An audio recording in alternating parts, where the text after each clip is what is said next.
আসসালামু আলাইকুম প্রিয় বন্ধুরা, আমার কৃষি বাগানের পক্ষ থেকে শুভেচ্ছা ও অভিনন্দন।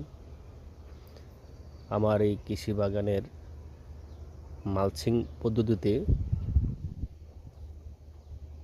এটা হলো মালচিং পদ্ধতি, গাছগুলো এইভাবে লাগানোর সিস্টেমটা। এই পদ্ধতিতে আমি শসা বীজ রোপণ করেছি। শসা